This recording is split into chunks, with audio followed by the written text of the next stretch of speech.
You're about to listen to excerpts of Five Things I Wish I Had Mastered by Alexander Jima Ajamai. Enjoy.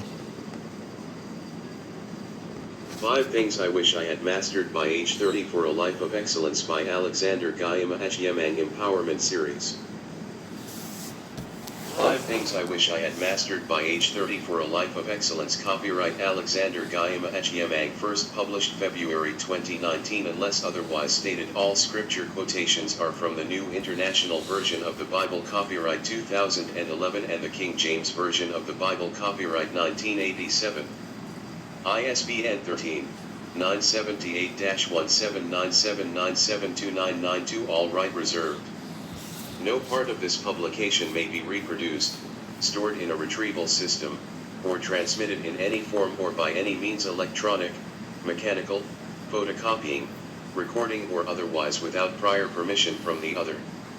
Enlightened Word Teaching Ministry. C/O Post, Office Box 783, Takoradi, Western Region, Ghana/West Africa. Email lexgyi@yahoo.com or lexgyi@gmail.com, lexgyi.blogspot.com. Instagram lexgyi, facebook.com/lexgyi@yahoo.com, YouTube Alexander Gayama Echiyemang, twitter.com/lexgyi, published by amazon.com USA. Dedication. I dedicate this book to Frederick Kwabena Echiyemang and Elsiasintiwa Echiyemang. You are the inspiration for this book. Your lives will be a lot different if you had mastered the habits and ideas in this book by age 30. Reviews. Remarkable and insightful. A book dealing with comprehensive habits every youth needs to know. The author presents thorough guidelines on how to maximize potential habits for a life of excellence. To benefit from this book, do not read it like a storybook. Instead, take time to study and practice the habits recommended in this book, and you will experience great impact. Until I read the manuscript, I knew little about the power of the mind and its imaginations. I now know that if I master meditation, I will become highly productive. I choose to think deep to maximize my potential. As youth leader, leading teens and adult youth, I can confidently say that this book will shape your dream and challenge you to aim high and pursue purpose. I highly recommend this book to all youth who lay hold of it to enrich their talents. Emmanuel Lairway, Medical Laboratory Scientist MLS, Youth Leader, PIWC Takoradi. I am Ose Sifa Kelvin. I am 25 years of age and a graduate of the Kwame Nkrumah University of Science and Technology. Currently I am a national service person. The Empowerment Series on the 15 Habits I Wish I Had Mastered Before Age 30 for a Life of Excellence has had a great impact on me, especially concerning the identification of talents. After reading the chapter on identification of talent, I realized that I am a good teacher and writer. I will therefore pursue this so I can make great impact wherever I find myself. Kelvin Ose Kelvin, BSc Natural Resources Managements. This book can be described as a self-revealing adventure series. It is well suited for any young person who seeks to live a life of purpose and focus. It is in itself a corrective tool for anyone above the age bracket mentioned, who has strayed. Its conversational and practical approach is fit for any 21st century discerning reader. The author's shared life experiences is a message for us all. Let us get ready for an exciting journey to destiny with a message that is in harmony with the messenger. Stephen Kimalekhan, trained chemist, high school tutor and youth worker. Acknowledgement. I would like to thank Stephen Eghan for his review of this entire book and for making several insightful suggestions. Table of Contents. Copyright Page B. Dedication. Reviews. Acknowledgement. Part 1, Child of the Rock. Part 2, Power of Habits. Part 3, Powerful Creatures of Habits. Part 4, The Ideal of Ages Before 30. Part 5, Why Excellence by Age 30. Habit 1, Appreciation of my net worth. Habit 2, Knowing how to access my net worth. Habit 3, The Art of Setting Goals. Habit 4, Networking. Habit 5, Knowing Investments and Wealth Building. Decision Page. Other books by author. Bibliography.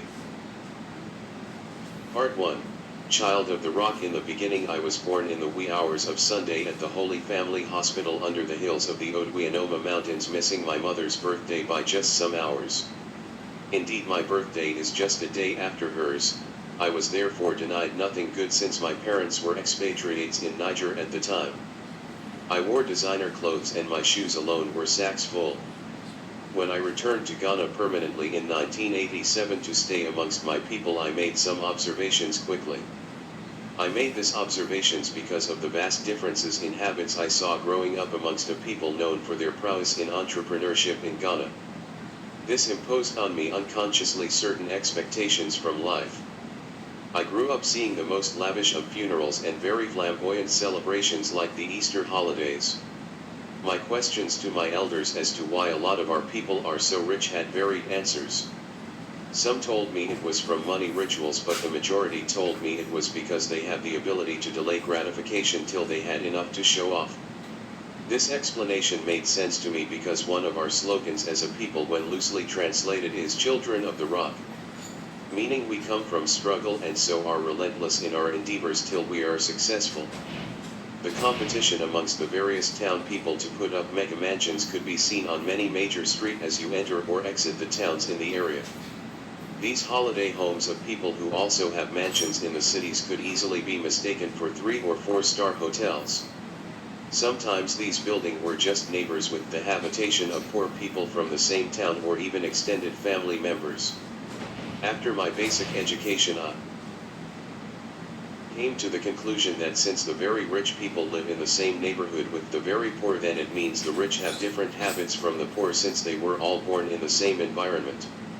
Looking at the very richest, who were not only the richest amongst our people but also in the country, and studying their investments and listening to the stories of how they came to be so successful, I came to the firm conclusion that it was just habits they mastered growing up in the area. I also observed that the families which had grown to be rich over the years trained up the children to take up the same habits of the man who started the businesses which made them wealthy. In most cases, the uncle will take the nephew and train him in the things he needs to learn to carry his legacy even further. The pressure to make it early so your family will also join the rich and highly respected was so strong that many of my schoolmates dropped out of school at the basic level to start apprenticeship under relatives doing business in the city. At about 14 years, I drew up my first plan to dominate the world with my businesses, giving it a name and even incorporating it to have subsidiaries. Then at age 15 I gave my life to Christ, and suddenly, I saw those ambitions as worldly and materialistic.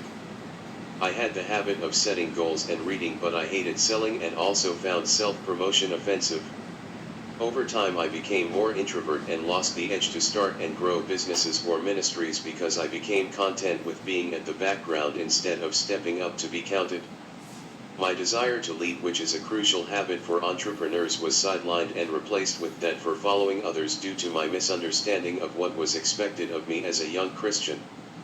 This misunderstanding got me wondering what the way forward in the wilderness of life was. My confusion continued till my mid-30s before I started getting re-enlightened about life and what is needed to be truly successful without compromising my beliefs. The very first job interview I attended, I excelled so much the panel stopped the interview at a point and then asked me a question which sent me back to my pre-conversion teens obsession with entrepreneurship. "You are a Kwahu," they quizzed, "so why are you here searching for a job when you can be an entrepreneur?" The fact that people who had not seen me before attributed certain habits to me because of where I hailed from surprised me. Years after failing at this job and going on to do 2 other jobs with less satisfaction, I set out to read hundreds of books on finance, leadership, and making generational impact. When I was through, I proceeded to the biographies of company founders and studied the start of many giant corporations in the world.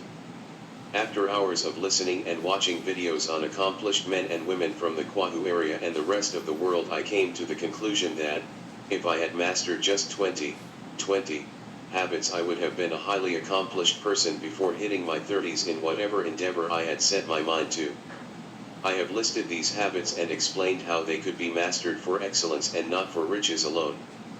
Because excelling is an attribute of God and it is good for all situations, whether tangible or intangible, If you are less than 30 years of age, then good for you, because your life is going to definitely change for the better even if you master just half of these habits. But if you are above 30, it is not too late, because life does not start at the same age for everyone.